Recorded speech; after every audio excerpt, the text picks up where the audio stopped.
Здравствуйте! Я Воробьева Надежда Яковлевна. Я хочу рассказать о своем отце, Васильева Яков Кузьмич. Мой отец родился в 1903 году. В этом году ему исполняется 115 лет со дня его рождения. В 1941 году началась война, а в 1942 марте месяце к нашу семью пришла повестка.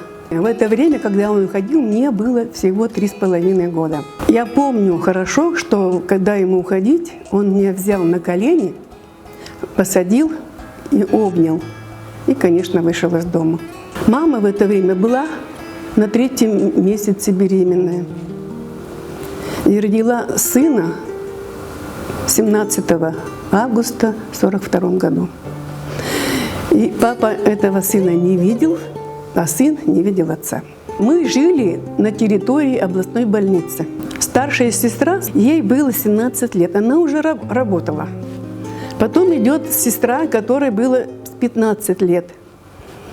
И папа, когда его взять на войну, он успел, поторопился, чтобы успеть устроить ее на работу.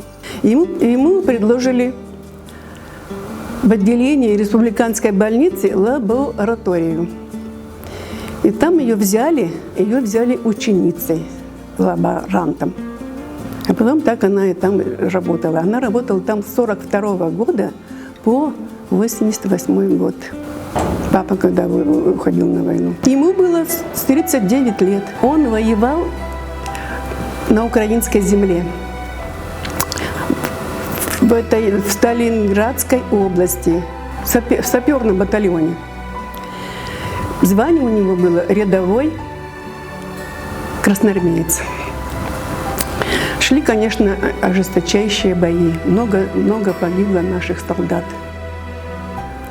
И летом в 1943-м пришло известие, что он погиб.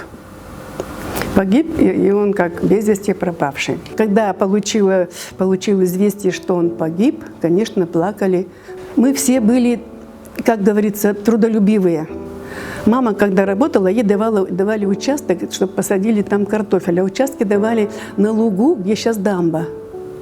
Там давали, я даже помню, как мы туда ходили, садили, картошку ухаживали, потом выкапывали. Вот это нам помогло. Летом мы собирали ягоды, грибы, заготавливали. Сама мама собирала, вот иван-чай у нас растет, много же иван-чая здесь. Вот она собирала его, когда он подсыхал, засушивала, измельчала, и вот у нас получался чай. Труд это прежде всего нас и спас. И вот я хочу, чтобы была память моим детям и моим внукам, правнукам. Очень горжусь, конечно, потому что ему было, когда его взяли на войну, ему было около 40 лет. Уже 4 детей, и 5-я еще была беременна мама, когда он ушел. Так получилось, что не знаем могилку его, захоронен неизвестно где. В справке написано, что место захоронения неизвестно. 9 мая собираемся и вспоминаем. Я рассказываю им про это, чтобы мои родные, мои дети, чтобы знали и помнили, дети, и мое новое поколение, внуки и внучки, и правнучки.